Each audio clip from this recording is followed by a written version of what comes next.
Baik, terima kasih Linda. Terima kasih untuk tim pujian tadi ya. Tiga orang, Ci Ping Ping dengan teman-temannya, suaranya merdu sekali itu. Saya merasa saya ada di Green Garden itu tadi. Apalagi saya lihat ini nama ini, saya lihat ada Mami Chun juga ada di sini. Bikin saya lebih keder lagi ini kalau Mami Chun ada ya. Tapi saya bersyukur ya bahwa pagi ini saya bisa ada di ruang yang berahmat luar biasa ini. Saya percaya ini bukan sebuah hal yang kebetulan, tetapi Tuhan mau sesuatu yang baik yang kita mau dapatkan bersama pada pagi hari ini, sesuatu yang mengubahkan kita. Sebab Tuhan mau lakukan perkara-perkara besar dalam hidup setiap kita, setiap kita. Perkara besar yang tidak terbatas, sebab kita punya Allah yang tidak terbatas, walaupun kita sangat terbatas.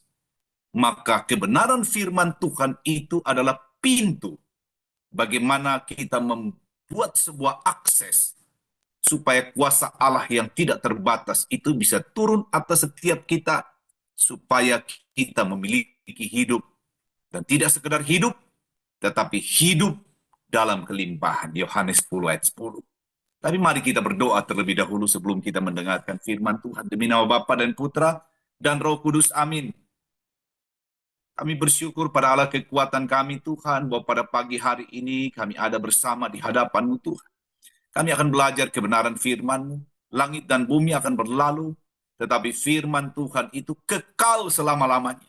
Kami tahu setiap firman yang keluar dari mulut Allah itu dia tidak akan pernah kembali dengan sia-sia. Tapi firman ini akan bertumbuh di dalam setiap kami. Dan dia tidak hanya bertumbuh, tapi dia menghasilkan buah. Dan buah itu hanya untuk membuat kami menjadi cermin kebesaran dan kemuliaan bagi nama Tuhan. Sebab hanya itu yang membuat hidup kami punya makna dan arti. Kami tahu kami hidup di bumi dalam waktu yang terbatas, tetapi kami tahu rencana Tuhan terlalu besar atas kami. Maka pagi ini kami akan mendengarkan firman Tuhan. Berbicaralah Tuhan, kami mendengarkan Engkau. Dalam nama Yesus kami berdoa. Amin. Di nama Bapa dan Putra dan Roh Kudus. Amin. Baik, terima kasih. Saya punya waktu 1 jam. Saya berusaha untuk tepat pada waktunya. Terima kasih teman-teman, senang pagi ini saya ada di antara kita. Saya punya tema itu bicara tentang kuasa perkataan. Setiap kata Anda dan saya itu akan menentukan hidup kita. Dan saya sampai hari ini, untuk hal yang satu ini, saya belajar benar-benar bahwa jika tidak ada sesuatu yang baik yang bisa saya keluarkan dari mulut saya, lebih baik saya diam saja. Tapi jika sesuatu keluar dari mulut saya harus pastikan yang keluar itu hanya hal yang baik, yang keluar itu hanya hal yang berguna, yang keluar itu hanya hal yang datang dari Tuhan, yang Tuhan mau saya sampaikan.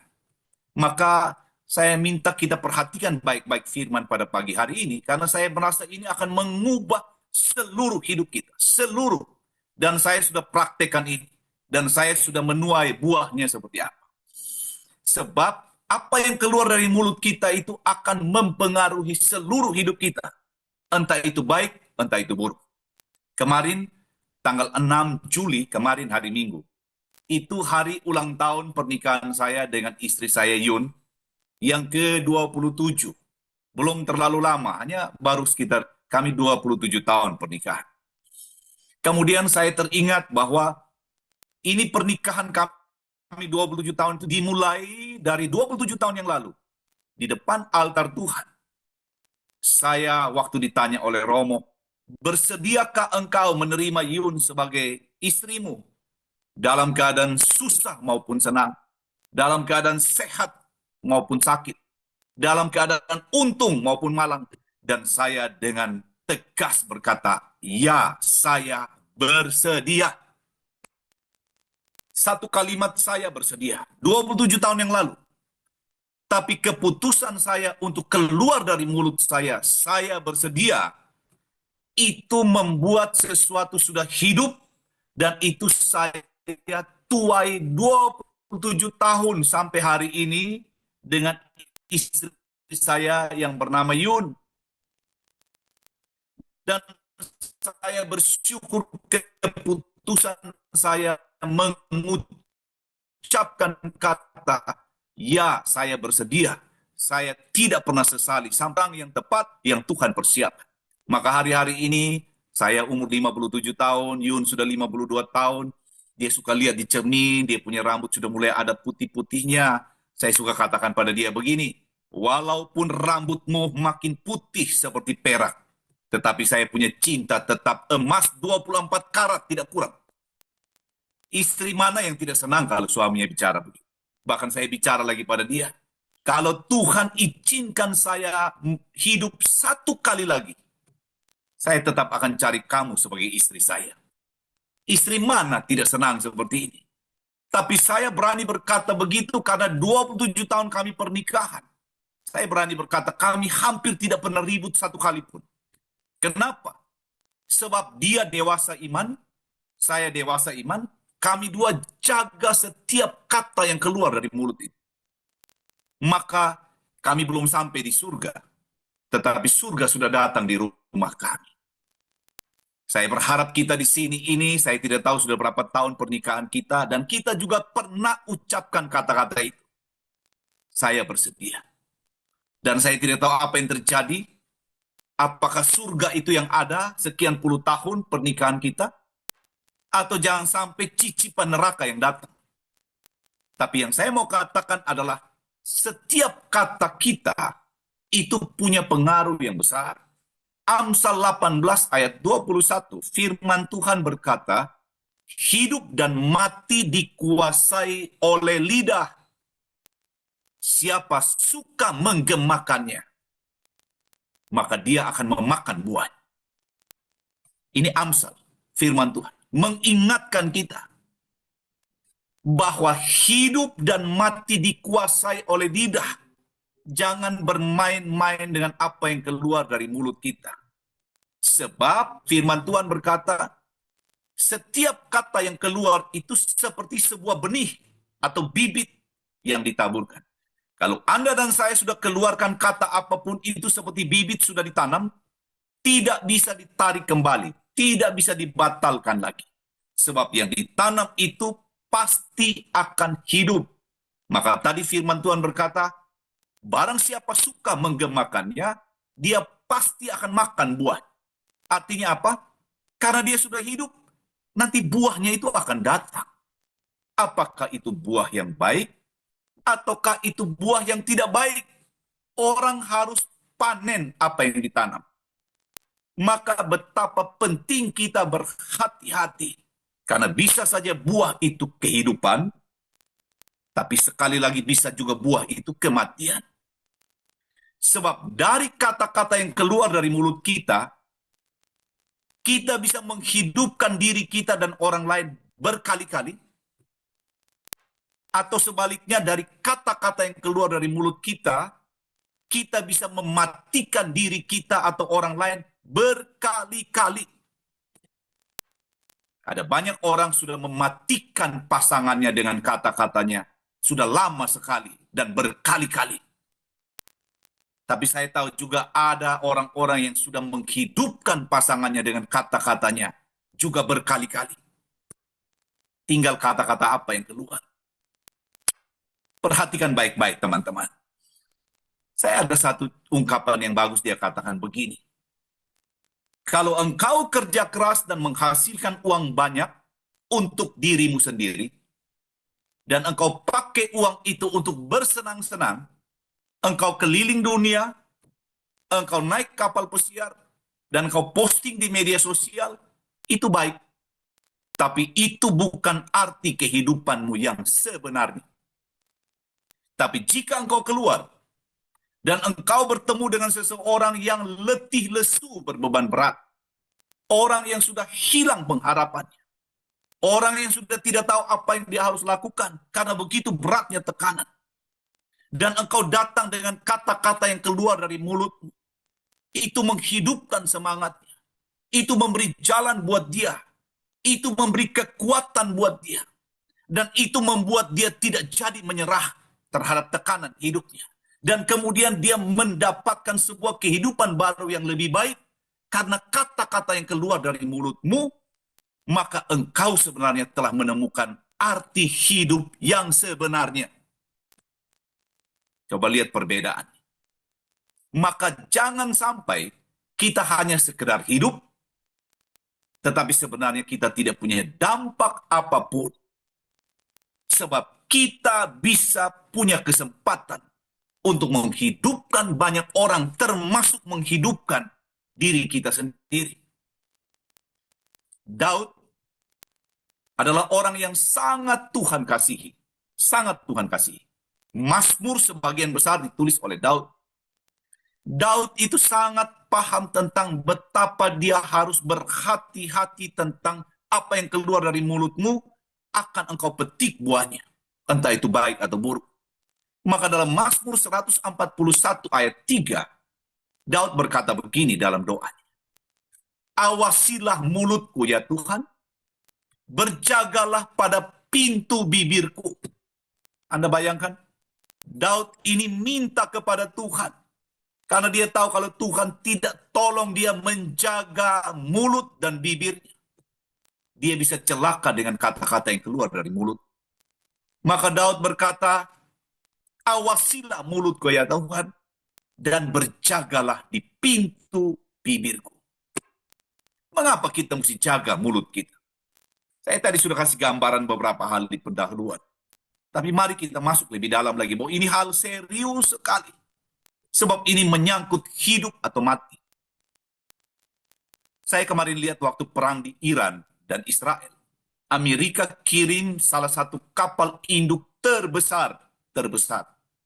Yang namanya kapal induk Nimitz. Panjangnya 3,5 kali lapangan sepak bola. Dan kapal itu beratnya adalah 100.000 ton. Dan di atas kapal itu ada 90 pesawat tempur. Dan kapal yang raksasa ini kapal yang terbesar di dunia ini, digerakkan oleh reaktor nuklir. Dan yang luar biasa, kapal yang begitu besar itu, setirnya hanya sebesar setir mobil. Dan yang kendalikan dia itu di bawah buritan, di dalam laut itu, satu sirip kemudi yang tidak terlalu besar. Tapi kemudi yang kecil itu bisa menentukan kapal yang begitu besar itu selamat dari karang di laut. Atau kalau dia tidak hati-hati mengendalikan setirnya, kaptennya, kapal itu yang begitu besar bisa berakhir di dasar laut karena menabrak karang. Jadi berarti kapal yang begitu besar dikendalikan oleh kemudi yang kecil. Makanya di dalam Yakobus, surat Yakobus bab 3 ayat 4-6 dia katakan begini. Dan lihat saja kapal-kapal, walaupun amat besar dan digerakkan oleh angin keras, namun dapat dikendalikan oleh kemudi yang amat kecil menurut kehendak jurumudi. Demikian juga lidah, walaupun suatu anggota kecil dari tubuh, namun dapat memegahkan perkara-perkara yang besar. Lihatlah, betapapun kecilnya api, ia dapat membakar hutan yang besar. Lidah pun adalah api. Ingat baik-baik teman, firman Tuhan berkata, lidah pun adalah api. Ia merupakan suatu dunia kejahatan dan mengambil tempat di antara anggota-anggota tubuh kita sebagai sesuatu yang dapat menodai seluruh tubuh dan menyalakan roda kehidupan kita, sedang ia sendiri dinyalakan oleh api neraka. Saya ulang di ujung itu. Sedang ia sendiri dinyalakan oleh api neraka. Saya pernah lihat ada dua orang yang sedang berkelahi dan bertengkar. Waktu mereka sudah begitu emosi, dan ini suami istri, mereka sudah keluarkan kata-kata yang tidak dikontrol lagi. Mereka tidak bisa kendalikan. Saya melihat urat leher mereka itu besar sekali. Nada mereka tinggi sekali. Mereka berteriak-teriak seperti orang kerasukan. Maka saya tiba-tiba ingat ayat ini. Bahwa lidah yang tidak dikendalikan itu dinyalakan oleh api neraka. Jadi waktu saya melihat tentang kekacauan yang terjadi pada waktu mereka berkelahi, Saya makin mengerti bahwa memang lidah itu memang dia connect ke api neraka kalau tidak dikendalikan. Dan dia bisa menghancurkan luar biasa. Saya kemarin seorang romo kami cerita saya, di keuskupan kami, itu permintaan untuk anulir sakramen pernikahan itu dari tahun ke tahun naik tinggi sekali. Naik tinggi sekali. Katanya sekarang ini dalam 1 tahun itu ada sekian ratus permintaan.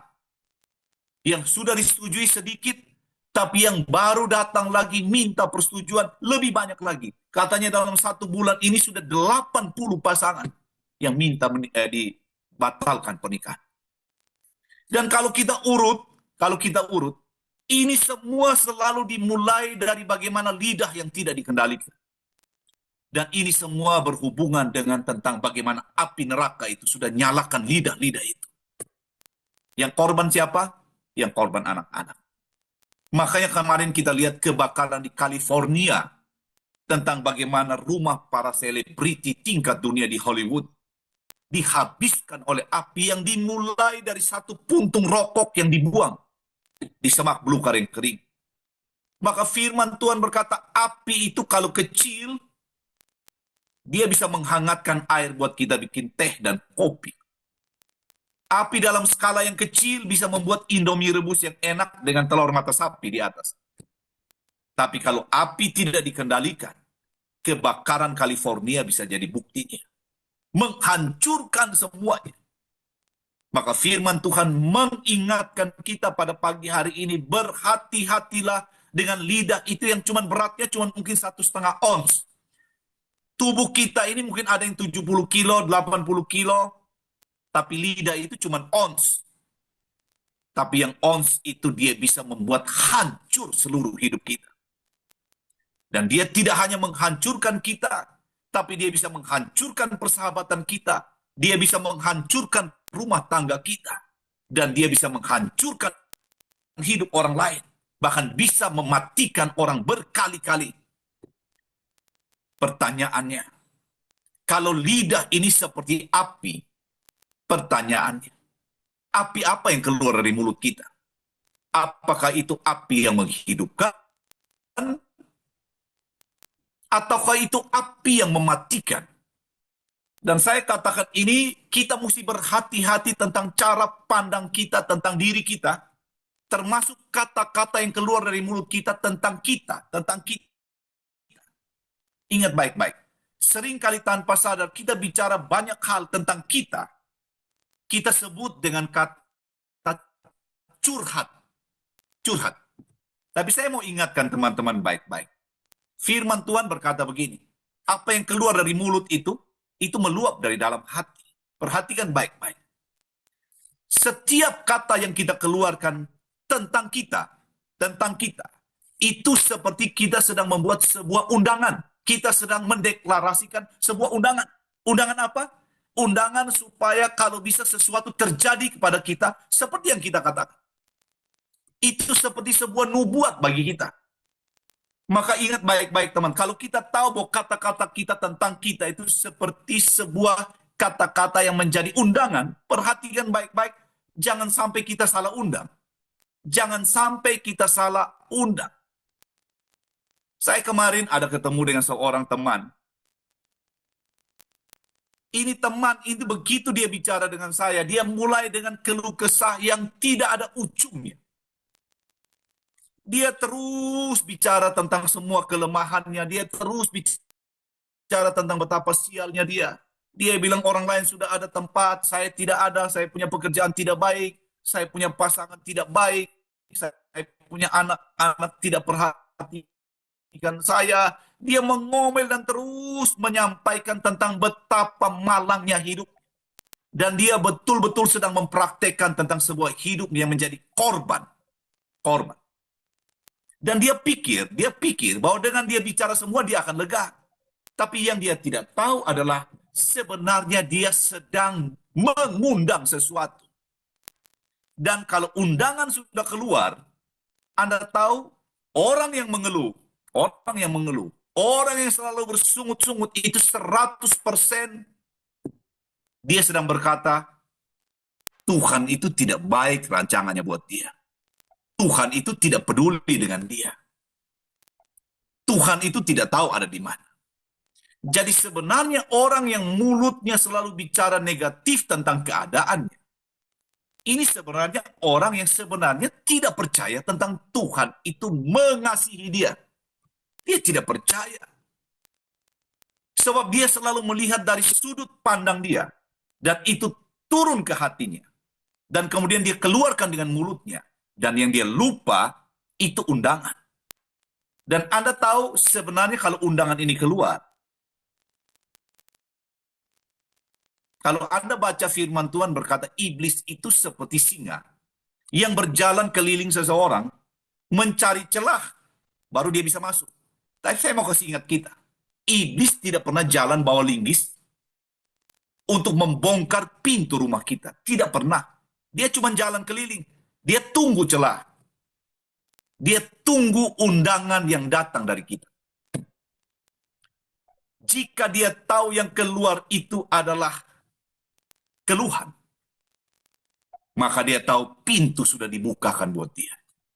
Dan kalau pintu sudah dibukakan buat dia, kita tahu kalau dia masuk, apa yang akan terjadi. Jangan heran kalau semua hal negatif itu tidak pernah selesai dalam hidup orang itu. Dari satu negatif kepada negatif yang lain tidak pernah selesai. Kenapa? Sebab dia yang buka undangan itu. Maka perhatikan baik-baik teman-teman. Firman Tuhan Yohanes 10 ayat 10a berkata, pencuri datang hanya untuk mencuri dan membunuh dan membinasakan. Pencuri ini sabar sekali.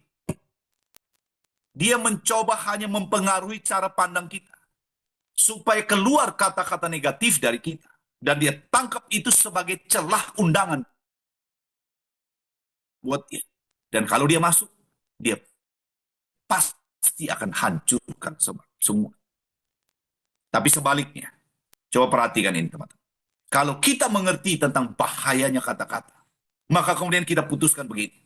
Saya tidak akan izinkan satu kata negatif keluar tentang saya. Saya akan melihat diri saya seperti Tuhan melihat saya. Saya akan perkatakan firman Tuhan tentang saya. Yaitu apa? Saya akan mulai dengan berkata, saya tahu Tuhan bahwa roh Allah yang ada di dalam saya lebih besar daripada roh apapun yang ada dalam dunia. Saya adalah orang-orang yang menanti-nantikan Tuhan. Dan saya akan mendapat kekuatan baru seperti Raja Wali yang naik terbang dengan kekuatan saya. Saya berjalan tidak akan menjadi lelah. Saya berlari tidak akan menjadi lesu. Saya percaya firman-Mu berkata, Tuhan, walau 1.000 orang rebah di kiri saya, 10.000 di kanan saya, tapi saya akan tetap berdiri sebab Tuhan yang menopang saya. Di mana ada roh Allah, di situ ada kemerdekaan. Saya dipenuhi oleh roh Allah pada waktu saya percaya pada Kristus. Maka karena roh Allah ada pada saya tidak bisa dikalahkan. Saya umat pemenang. Saya tahu masalah saya ini besar, tapi Tuhan saya lebih besar daripada masalah saya. Segala perkara dapat saya tanggung di dalam Engkau Yesus yang memberi kekuatan pada saya. Tidak ada senjata apapun yang bisa berhasil menghadapi saya. Sebab firman-Mu berkata, bahkan malaikat-malaikat-Mu diutus Engkau untuk berpagar sekeliling saya. Jika yang keluar dari mulut kita ini, saya melihat diri saya kuat, saya melihat saya telah sembuh dari penyakit saya. Iblis mencoba menipu saya dan berkata, engkau tidak akan sembuh. Masalahmu yang terlalu besar, engkau selesai kali ini. Tapi kita berkata, engkau keliru. Engkau sedang berurusan dengan orang yang salah. Sebab kalau engkau urusan dengan saya, firman Tuhan berkata, bukan saya lagi yang hidup, tapi Kristus yang hidup dalam saya. Kalau engkau urusan dengan saya, engkau urusan dengan Kristus yang ada di dalam saya. Dan Kristus itu bahkan kematian pun telah dikalahkan. Maka engkau berurusan dengan Kristus, engkau pasti dikalahkan dalam nama Yesus Kristus Tuhan. Engkau bisa mendengarkan firman Tuhan lewat apa yang kau katakan di dalam dirimu dari firman Tuhan untuk dirimu.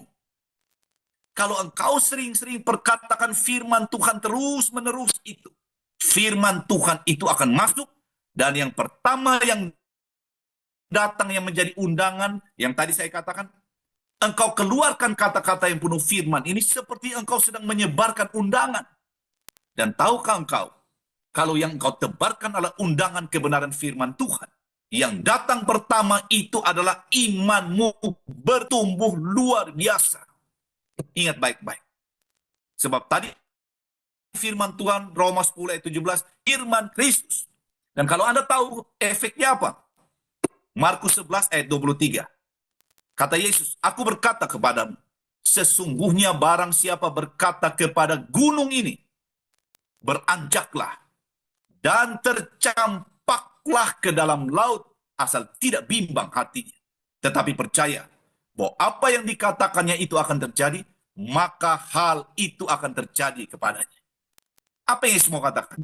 Jika engkau punya iman yang teguh, gunung saja pindah.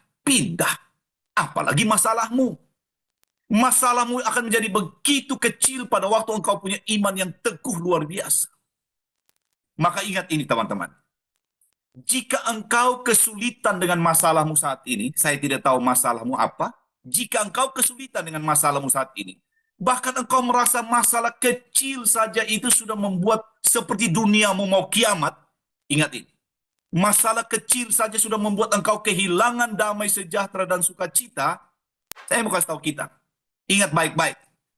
Ini ada masalah dengan iman. Dan jika imanmu ada masalah, ini ada masalah dengan apa kata-kata yang keluar dari mulut. Karena bisa saja kata-kata itu terlalu lama engkau melemahkan iman. Akibatnya apa?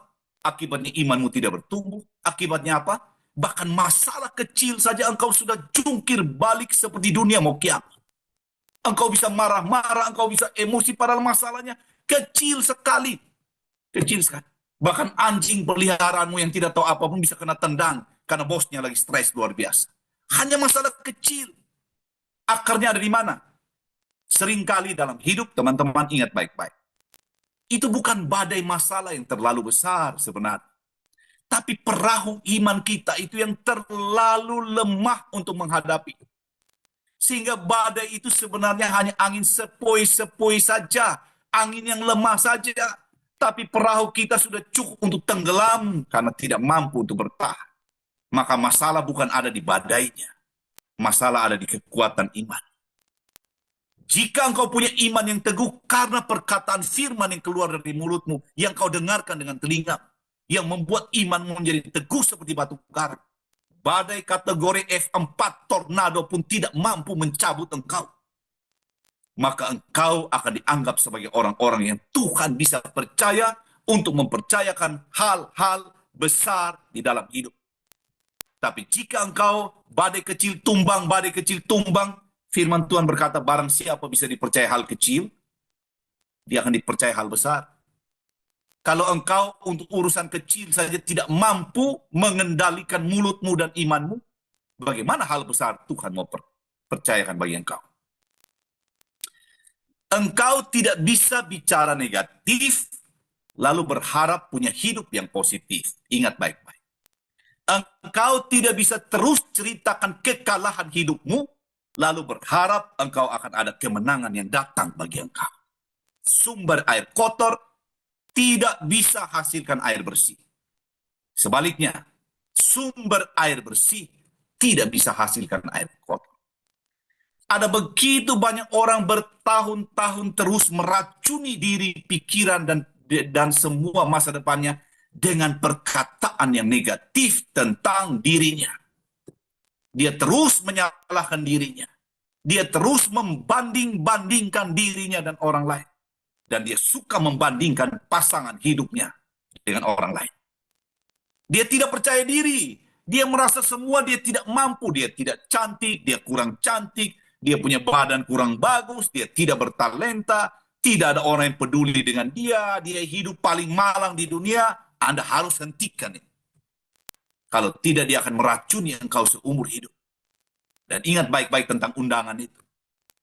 Jangan tebar. Itu bukan sekedar undangan PDF yang akan menghabiskan saldo rekening. Tapi undangan ini lebih berbahaya daripada PDF itu. Maka hari ini lihatlah baik-baik. Lihat dan katakan dirimu seperti Tuhan melihat. Maka kalau Anda mengerti betapa penting memperkatakan firman Tuhan, lalu engkau tidak hobi baca firman Tuhan, engkau tidak hobi merenungkan firman Tuhan, dari mana engkau punya amunisi untuk bicara yang memperkuat iman? Tapi seharusnya kalau engkau mendengarkan firman pada hari ini, ambil kembali Alkitabmu, setiap hari baca, hafalkan firman itu, dan perkatakan terus firman itu akan mengubah seluruh hidup. Ingat baik-baik, sebab Tuhan itu rindu. Setiap kata yang kita keluar dari mulut kita itu akan mengubahkan hidup kita. Yang pertama, hidup kita diubahkan untuk apa? Menjadi serupa dengan Kristus. Sebab hanya orang-orang yang serupa dengan Kristus, karena mereka mampu mengendalikan kata-katanya ini, mereka adalah orang-orang yang Tuhan bisa percayakan untuk menjadi cermin. Ingat baik-baik, cermin. Menjadi cermin untuk menunjukkan kepada dunia bahwa kalau kamu lihat anak-anak saya yang ini, mereka menjadi cermin kemuliaan dan kebesaran saya. Kalau kamu lihat hidup mereka, kalau kamu lihat kata-kata mereka, seperti yang kamu melihat saya. Orang-orang yang seperti ini, yang Tuhan cari pada hari-hari ini. Betapa dahsyatnya efek kata-kata yang keluar. Kalau teman-teman tahu bacaan yang kita sering baca tentang bagaimana 12 pengintai, bangsa Israel sudah keluar dari Mesir, sudah sampai di Danau Yordan, Sungai Yordan, tinggal masuk ke tanah perjanjian. Kemudian ada masalah. Karena di tanah perjanjian sudah ada musuh ada di sana. Maka kemudian apa yang terjadi? Musa mengutus 12 pengintai. Ada yang saya tentu tahu ini cerita. 12 pengintai ini melihat hal yang sama, mengalami hal yang sama, bawa pulang bukti yang sama tentang tanah yang berlimpah susu dan madu. Bahkan dikatakan anggur yang mereka panen dari sana itu begitu besarnya buah-buahnya, sampai mesti ada 2 orang yang pikul anggur itu. Tapi pada waktu mereka kembali, perhatikan baik-baik tentang 10 orang. Tentang 10 orang itu. Mereka berkata begini, keluar dari mulut kita. Perhatikan baik-baik bagaimana efek dari perkataan. 10 orang ini berkata begini, memang tempat itu baik, tapi, perhatikan, ada kata tapi. Itu di sana itu, musuh yang tinggal di sana itu terlalu kuat. Mereka begitu besar seperti raksasa, sampai kita ini rasanya seperti belalang kecil. Jadi mereka mengecilkan diri mereka dan membesar-besarkan masalah mereka. Dan teman-teman tahu efeknya apa? Ribuan orang Israel yang mendengarkan kabar ini menangis dari malam sampai pagi. Mengeluh, berkeluh kesah. Coba perhatikan baik-baik teman-teman. Ini orang-orang Israel ini, sejak mereka keluar dari Mesir, jalan 40 tahun di padang gurun, mereka saksikan dengan mata bagaimana kalau tidak ada air, gunung dipukul, air keluar. Mereka lihat siang hari itu mujizat tiang awan menaungi mereka. Mereka lihat malam hari tiang api menyertai mereka. Mereka melihat bagaimana Laut Merah dibelah di depan mereka. Mereka melihat bagaimana pasukan Mesir ditenggelamkan oleh Tuhan. Mujizat demi mujizat mereka lihat dengan mata. Dan mereka dekat dengan Tuhan. Tapi begitu mereka mendengarkan kabar tidak baik dari 10 pengintai, mereka langsung tidak percaya pada Tuhan, bersungut-sungut, dan keluar aslinya seperti apa. Siapa ini mereka? Ada banyak orang sibuk dengan hal rohani, pelayanan kemana-mana, levelnya sudah tim, kemudian suka dengan hal rohani, terlibat dengan banyak kegiatan rohani. Tapi begitu tantangan datang, dia berubah 180 derajat. Yang keluar dari mulutnya hanya mengeluh dan mengeluh dan mengeluh. Siapa ini mereka? Firman Tuhan berkata begini, seharusnya kamu dari sudut waktu itu sudah harus dewasa. Tapi kamu terus menunjukkan dari reaksi kamu pada waktu tantangan datang, bahwa kamu sebenarnya tidak bertumbuh sama sekali. Bertahun-tahun di dalam pelayanan, bertahun-tahun terlibat dalam kegiatan rohani tidak menjadi jaminan orang bertumbuh dewasa rohani. Dia tetap minum susu dari botol susu. Jalan kemana-mana, dot ada di mulut. Tahu dari mana? Sedikit saja dia tidak suka, tersinggungnya bisa bertahun-tahun. Mau menang sendirinya, luar biasa, luar biasa. Kalau bukan dia yang tampil, jangan pernah ada yang tampil. Tidak boleh ada yang lebih dari dia. Kalau panggung itu hanya satu, harus dia. Tidak ada orang lain. Dengar baik-baik. Hari ini bayi rohani ini berkeliaran di mana-mana. Bahkan di lingkungan gereja, bahkan di lingkungan PD, ada orang-orang seperti ini. Maka firman Tuhan berkata, perhatikan akibat. Waktu mereka tidak percaya, mereka bersungut-sungut, firman Tuhan berkata, kamu terima apa yang kamu katakan. Tidak ada satu dari mereka yang diizinkan menginjakkan kaki tanah perjanjian. Tidak ada satu pun. Yang bayi rohani, tidak pernah ada satu yang diizinkan masuk tanah Kanaan. Firman Tuhan berkata, ribuan orang Israel mati di padang gurun. Bayangkan 40 tahun sudah jalan begitu jauh, mereka kehilangan berkat yang begitu besar hanya karena tidak jaga mulut mereka. Hanya karena tidak jaga mulut. Kenapa ini jadi serius? Sebab firman Tuhan berkata, yang keluar dari mulutmu itu meluap dari dalam hati. Tapi coba perhatikan, bayangkan ya. Jadi perkataan negatif dan mematikan itu tidak hanya mematikan 10 orang, tapi dia juga mematikan ribuan orang yang lain.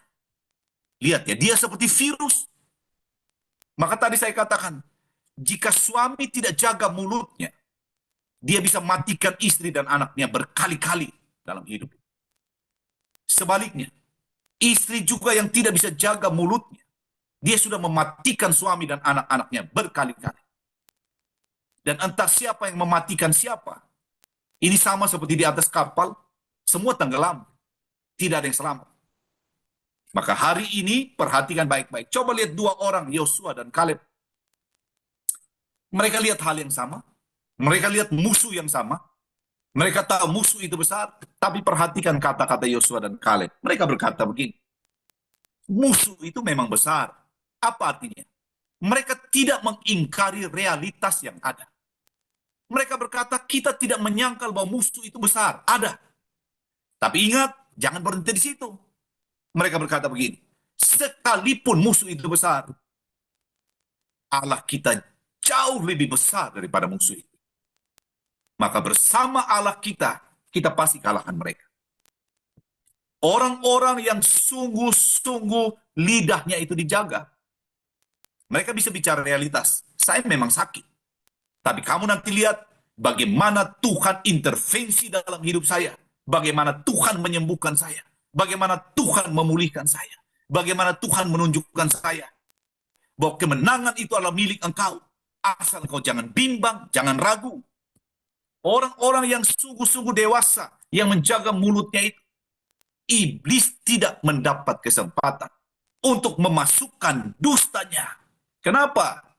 Sebab mereka sudah buang dot minum mereka. Sudah buang botol susu mereka. Lama sekali.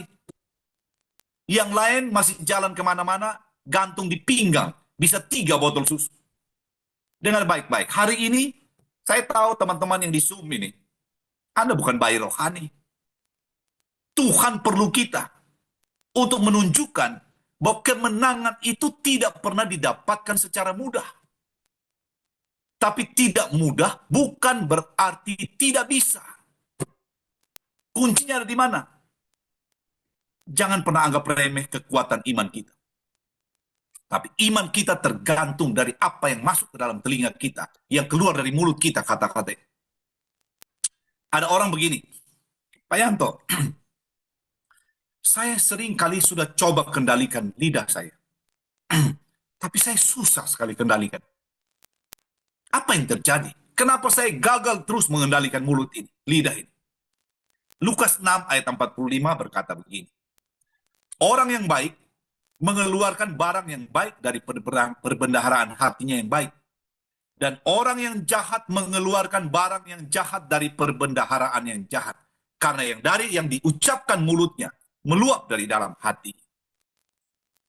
Di toko saya, kami seringkali turunkan barang semen dari kontainer, barang yang lain pakai forklift.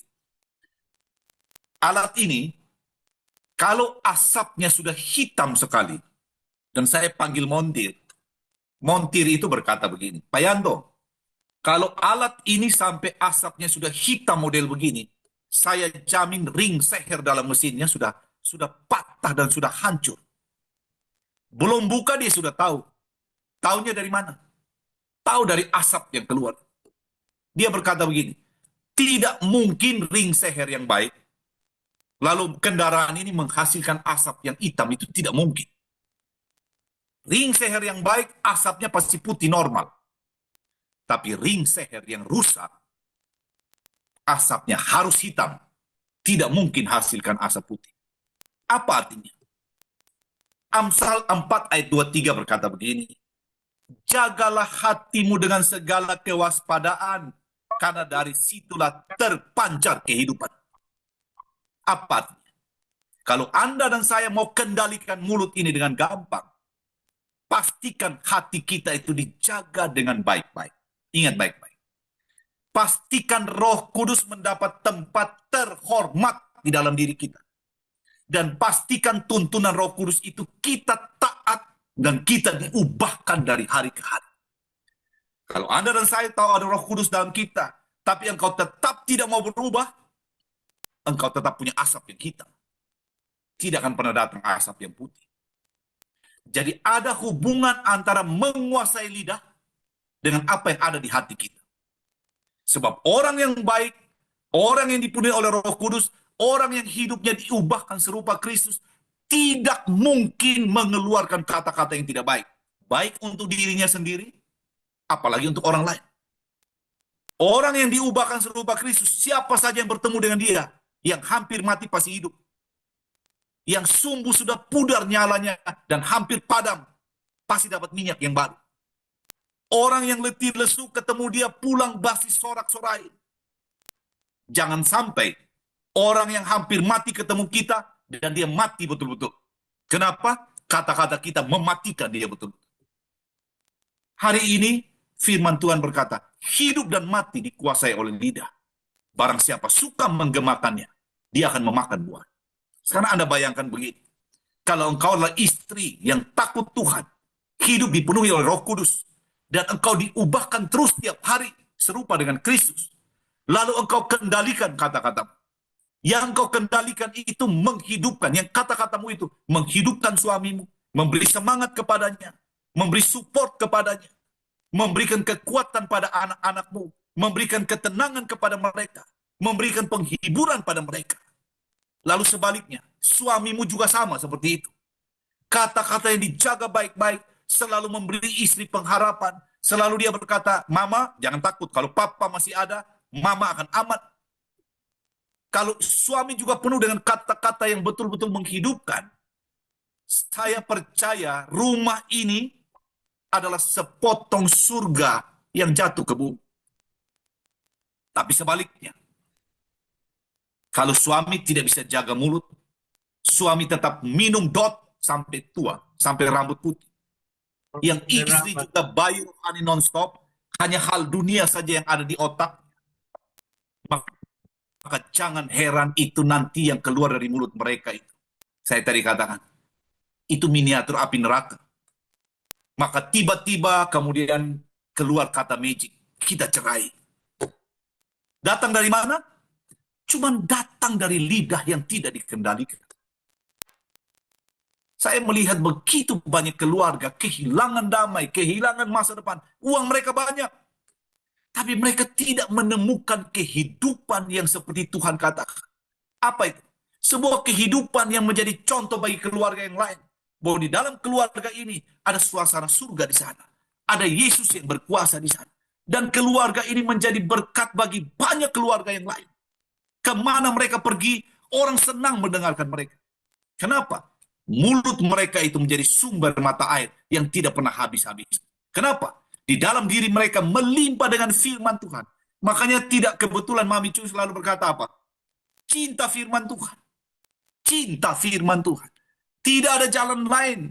Perkatakan firman Tuhan. Saya punya kebiasaan dengan istri saya, Yun. Kami doa kalau doa pagi.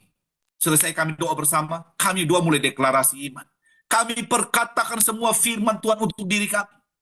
Kami perkatakan betapa beruntungnya kami punya Tuhan. Dan kami perkatakan bahwa Tuhan menyiapkan yang terbaik buat kami. Engkau datang, Yesus, supaya kami hidup dan hidup dalam segala kelimpahan. Kami akan naik dan tidak pernah turun lagi. Perkara besar Tuhan siapkan buat kami. Dan kami percaya di dalam nama Yesus, hidup keluarga kami ini akan menjadi terang bagi bangsa-bangsa. Setiap orang yang datang pada keluarga kami, mereka akan pulang dengan sorak-sorai. Kenapa? Sebab setiap kata kami yang sesuai dengan firman Tuhan, itu ada kuasanya. Teman-teman ingat baik-baik.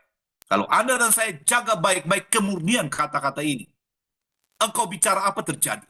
Engkau bicara apa terjadi. Kenapa?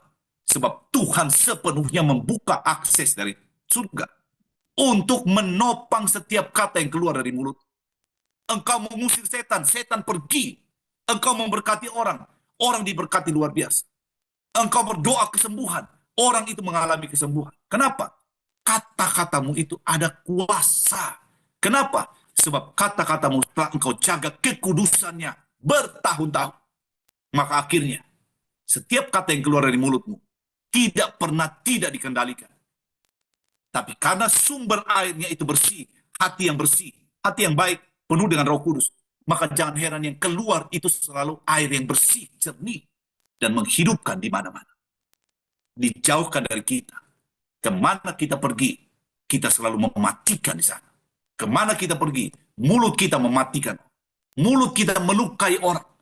Mulut kita menghancurkan harapan orang. Inilah firman pada siang hari ini. Saya percaya Tuhan punya rencana besar bagi kita. Semua kita. Tapi siapa gagal dalam masalah ini, dia mungkin tidak pernah mendapatkan kepercayaan besar yang Tuhan janjikan. Biarlah firman pada hari ini mengingatkan kita. Yang pertama kita akan rasa adalah keluarga kita diubahkan luar biasa. Anak-anak kita akan diubahkan luar biasa. Pekerjaan kita akan diubahkan luar biasa. Berkat-berkat dari Tuhan akan mulai tercurah atas kita. Dan lebih dari itu, Tuhan akan pakai kita untuk menghidupkan banyak orang di luar sana. Sebab di luar sana terlalu banyak orang yang sedang terbelenggu. Mereka tidak tahu jalan keluar seperti apa. Mereka tidak tahu hidup yang damai itu seperti apa. Datang, bawa kelimpahan damai yang kau dapatkan. Bawa kekuatan iman yang Tuhan telah berikan pada engkau. Dan cari berkat buat mereka. Ingat baik-baik. Jika engkau dipenuhi oleh semua ini, engkau tidak bisa dikalahkan. Tidak bisa dikalahkan. Badai sebesar apapun tidak mampu menggoyahkan engkau. Engkau hanya hancur kalau engkau yang memilih untuk melemahkan perahu iman. Engkau hanya hancur kalau engkau tidak mau mendengarkan firman Tuhan. Dan engkau hanya hancur kalau engkau tidak perkatakan firman Tuhan. Ingat baik-baik undangan itu. Siapa yang kau undang? Yang kau undang itu, dia akan berkuasa atas hidup. Mari kita tundukkan kepala dan kita berdoa. Di nama Bapa dan Putra dan Roh Kudus. Amin. Terima kasih banyak Bapa. Inilah firman Tuhan bagi kami. Begitu besar dampak dari sebuah kata-kata yang kami kendalikan.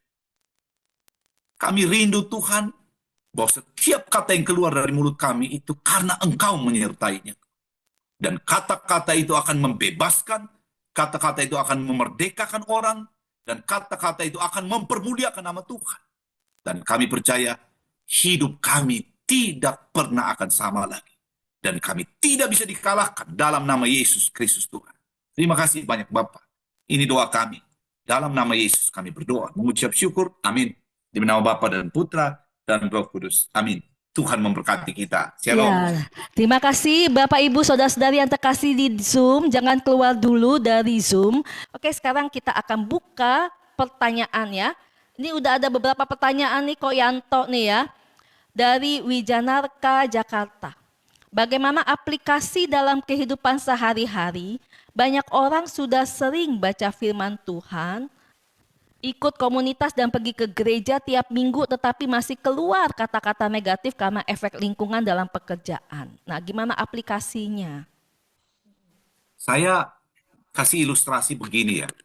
Tadi sudah dikatakan bahwa lidah itu dia seperti binatang liar ya.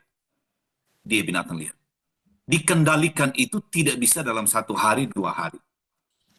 Kalau kita pernah lihat ya, cerita tentang bagaimana orang menjinakkan kuda liar, itu perlu waktu yang cukup lama, dengan ketekunan yang betul-betul sungguh, dan bayar harga pengorbanan yang luar biasa.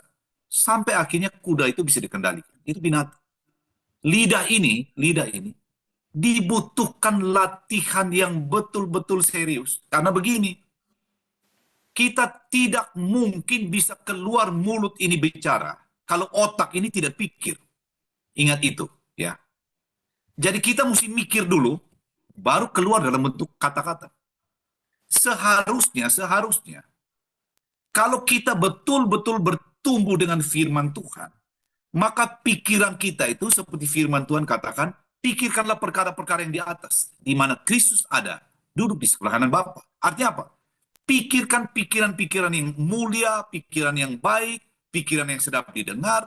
Sebab apa yang kita pikirkan, itu yang keluar dalam bentuk kata-kata kita. Maka, betapa penting kita punya filter itu ada di pikiran kita. Tidak mungkin kita bisa ngomong kalau kita tidak putuskan dalam pikiran kita apa yang kita mau ngomong.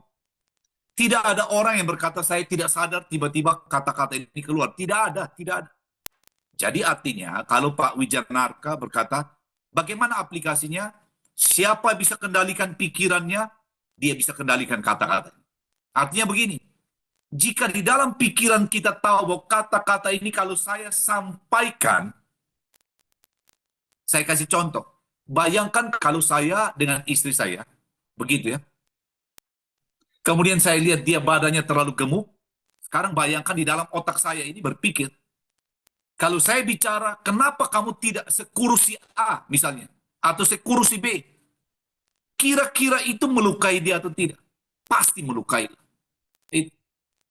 Tetapi karena saya tahu ini melukai dia, ini filter ini langsung berkata, jangan pernah katakan itu.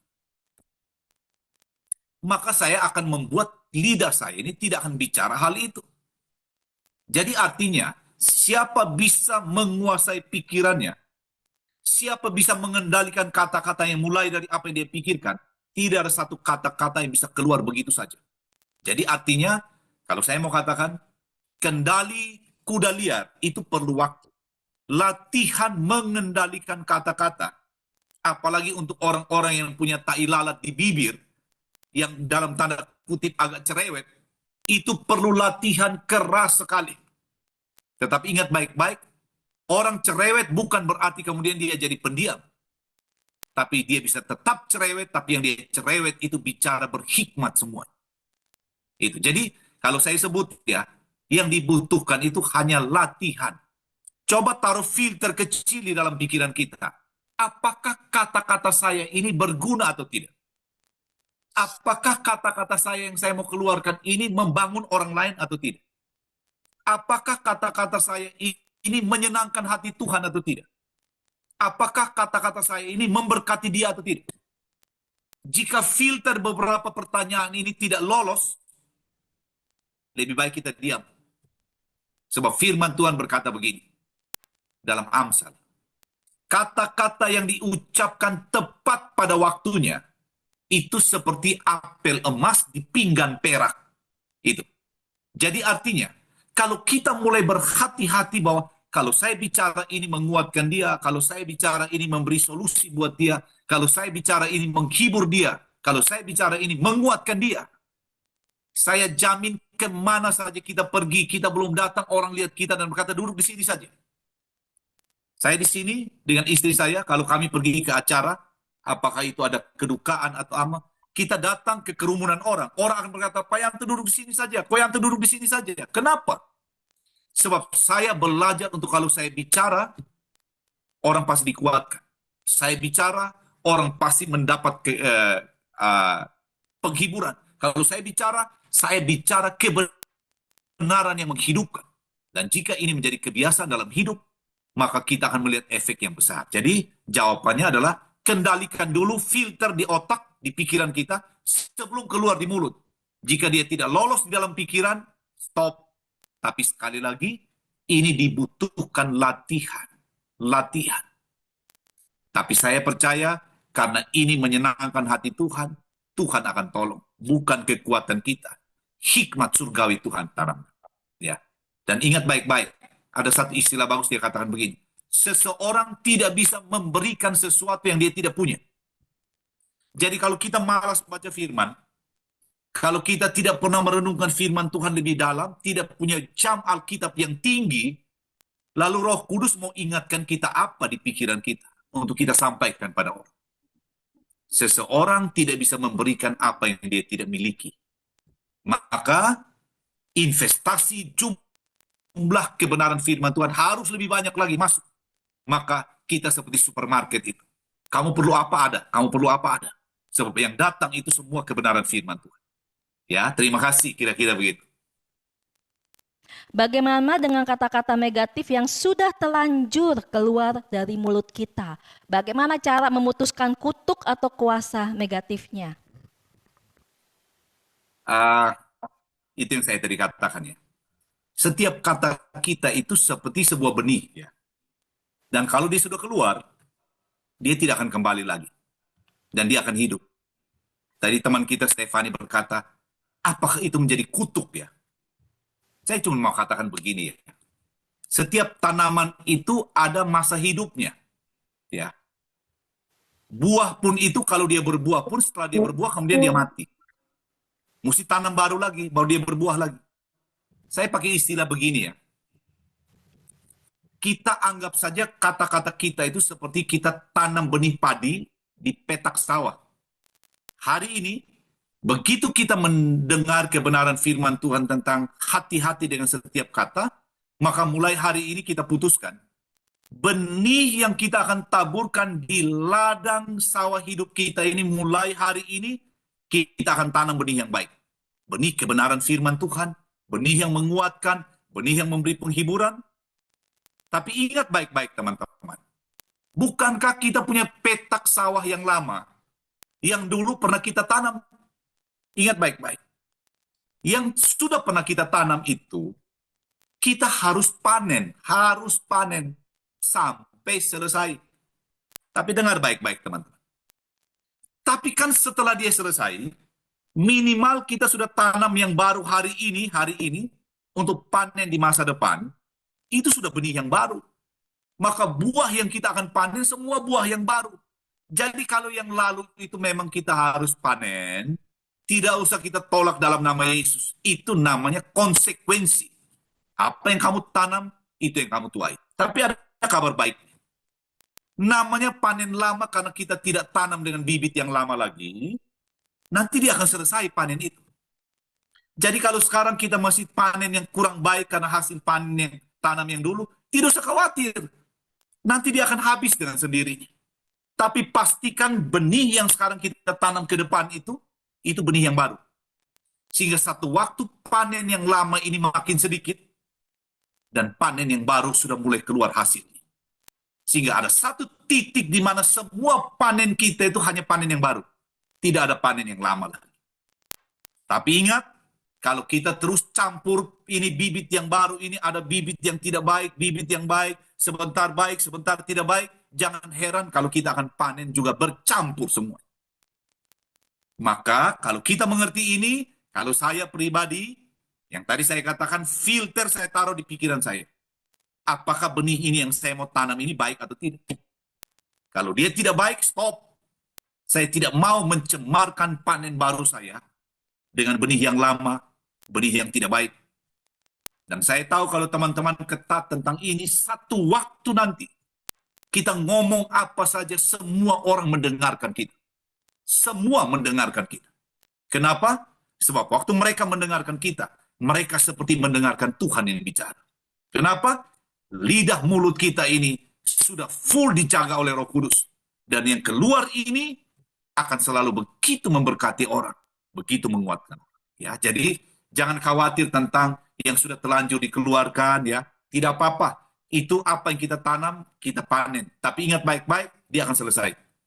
Tapi pastikan mulai hari ini, bibit yang baru tanam. Jangan tercampur lagi. Dan ingat baik-baik supaya jangan tanam bibit yang tidak baik.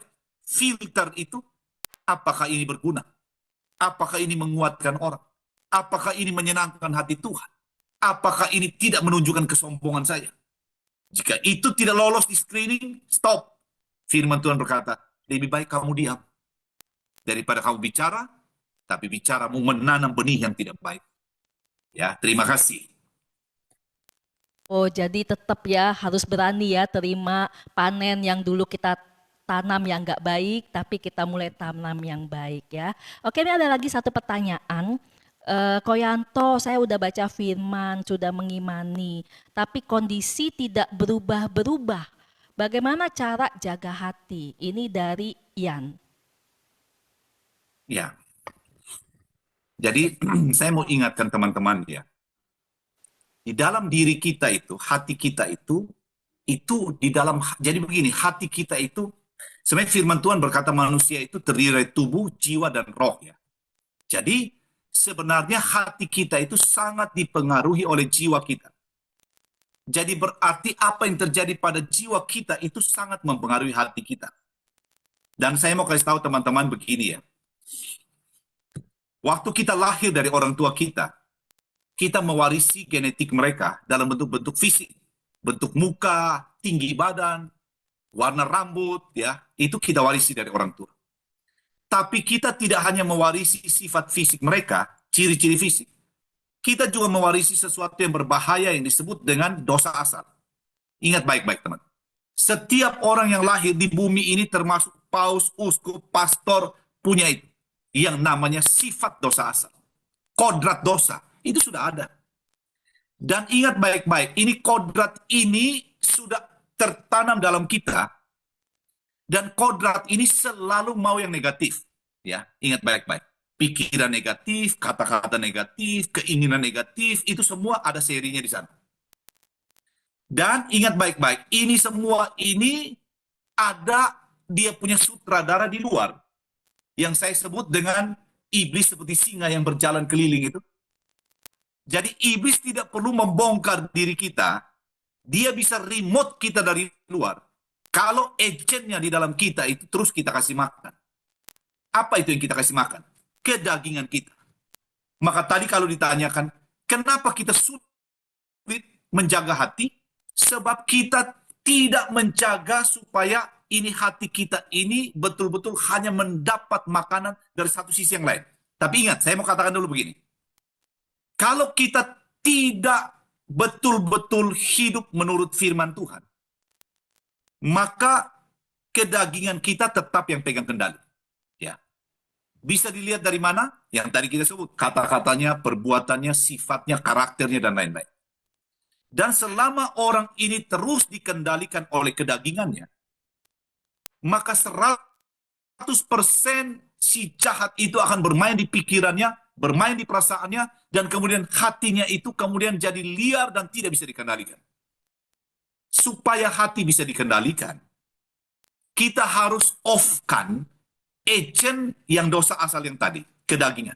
Makanya firman Tuhan berkata, kalau kamu tidak dilahirkan kembali, kamu tidak bisa melihat kerajaan Allah. Artinya begini, tidak jaminan engkau ikut kegiatan rohani berapa lama, tidak jaminan engkau baca firman berapa banyak, tapi kalau engkau tidak berubah menjadi ciptaan yang baru, kalau engkau tidak memberi diri dipimpin sepenuhnya oleh Roh Kudus, maka Roh Kudus tetap tidak bisa bekerja dalam engkau untuk menjaga hatimu, supaya hatimu jangan tercemar oleh segala hal negatif.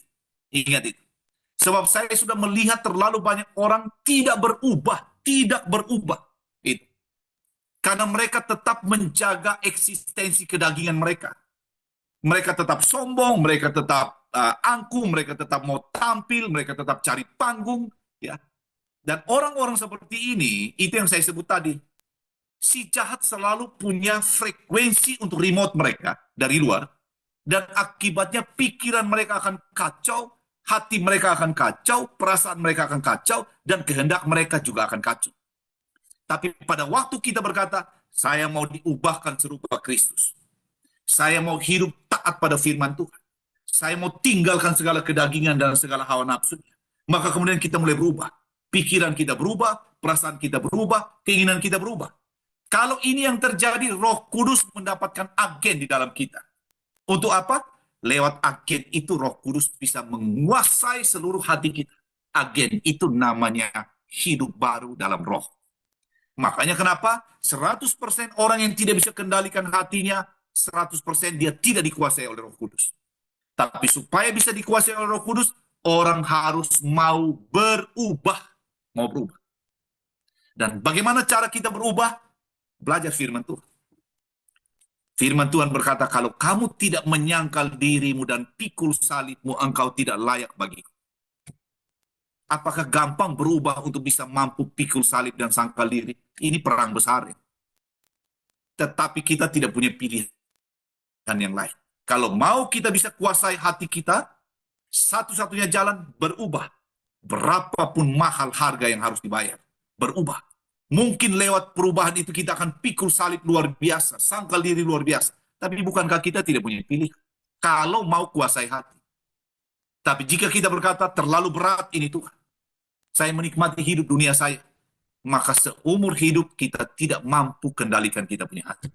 Dan kalau kita tidak mampu kendalikan hati, pikiran kita, jiwa kita akan tercemar, dan jangan heran, asap forklift hitam terus. Kata-kata ini tidak bisa dikendalikan. Terima kasih. Oke, satu pertanyaan lagi. Ini pertanyaan terakhir ya, Bapak Ibu. Koyanto, bagaimana kalau kita mendengar orang berkata negatif tentang orang lain? Bagaimana kita menanggapinya mendengar orang berkata negatif tentang orang lain? Terima kasih. Saya punya satu prinsip dalam hidup ya. Tidak setiap peperangan itu kita mesti berdiri di depan. Ya. Ada banyak orang kelelahan. Itu karena dia mau ada di depan semua peperangan. Sebab dia pikir itu baik. Tapi yang dia lupa, kadang-kadang kita suka mencampur dalam sebuah peperangan. Yang Tuhan katakan ini bukan bagian dari peperangan. Makanya kenapa di dalam kita ikut Tuhan, kita mesti punya hikmat. Tuhan, ini peperangan ini, kalau tadi katakan, kita dengar cerita orang tentang kelemahan orang lain. Ya, kita mesti punya hikmat melihat dulu, yang bicara ini siapa? Yang bicara ini siapa? Sebab ada orang-orang yang bisa dinasehati. Ya, tapi ingat teman-teman, terlalu banyak orang yang tidak bisa dinasehati. Makanya kenapa Amsal dia berkata begini, ikut campur dalam pertengkaran itu sama dengan menangkap telinga anjing yang lewat. Artinya apa? Engkau pasti digigit. Pasti digigit. Coba kalau anjing lewat pegang telinganya coba. Engkau pasti digigit. Jadi artinya apa? Kita mesti sangat berhikmat kalau kita mendengarkan itu. Orang yang bicara ini siapa? Kalau orang ini adalah golongan orang yang sudah biasa bicara negatif tentang orang dan kemudian dia bukan tipikal yang bisa dinasihati, kita tidak selalu harus taruh diri sebagai pahlawan dan berkata begini, mari saya nasihat kamu. Itu tidak baik, bicara pada orang tidak baik. Ingat baik-baik menangkap telinga anjing yang lewat itu. Atau ada firman Tuhan berkata, itu babi itu tidak bisa menghargai mutiara. Engkau lempar mutiara, dia injak dan dia gigit kamu lagi. Jadi artinya, sekali lagi saya mau katakan, kita perlu berhikmat betul-betul. Berhikmat. Jika kita lihat situasi tidak baik, tapi kalau memang Tuhan mau kita bicara, karena kepekaan yang kuat, Tuhan akan memberi kita hikmat, apakah kita perlu bicara, atau apakah kita diam saja. Jadi karena itu, saya mau katakan, kita tidak perlu cepat-cepat terlibat dalam sebuah hal, yang tidak harus menjadi peperangan bagi kita. Banyak orang kelelahan karena mereka perang di segala peperangan yang tidak harus menjadi peperangan mereka. Ya, jadi sekali lagi berhati-hatilah kalau kita mendengar orang lain bicara tentang orang lain yang tidak benar, apakah kita punya kapasitas untuk menasihati? Lihat situasinya. Hikmat itu penting. Sehingga jangan sampai kemudian kita terlibat dalam sebuah pertengkaran yang kemudian kita juga ada di dalamnya. Mungkin ada waktu yang tepat, tapi tidak saat itu. Mungkin kalau kita sendirian dengan orang itu, kita bisa bicara yang benarnya seperti apa. Tapi apakah orang itu bisa mendengarkan nasihat atau tidak? Dibutuhkan hikmat. Dibutuhkan hikmat. Ya, tapi biasanya begini. Saya punya pengalaman ya. Kalau saya ada di tempat mana, orang yang bicara negatif semua berhenti. Berhenti. Yang tukang bicara orang kalau saya ada berhenti pasti. Tapi jangan sampai kehadiran kita mereka berkata, "Ah, ini yang biasanya menambah-nambah ini, tambah rame ini nanti." Begitu. Tapi kalau saya datang di mana, pasti berhenti yang bicara orang. Dan saya percaya kalau kita betul-betul konsisten, itu yang saya sebut. Orang yang tadi negatif, begitu ketemu kita semua jadi berubah positif. Berapa banyak saya ketemu dengan orang pemabuk, tapi ketemu saya itu mabuknya hilang. Gitu. Karena dia mencoba menunjukkan sesadar-sadarnya di depan saya. Saya berkali-kali ketemu. Jadi artinya apa? Biarlah kehadiran kita itu membuat orang itu tahu ini frekuensinya lain ini. Jangan sampai kita dari jauh mereka berkata itu frekuensi sama dengan kita. Ya, terima kasih.